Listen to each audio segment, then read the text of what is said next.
மானம் குறையும் இன்னு மாசு படியும் இன்னு வீணா கதை முடிஞ்சு போச்சு.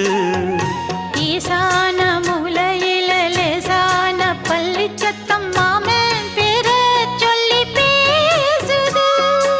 ஆறாத சோகந்தன்ன தீராம சேர்த்து வச்சு ஊரும் சேர்ந்து என்ன ஏசுது.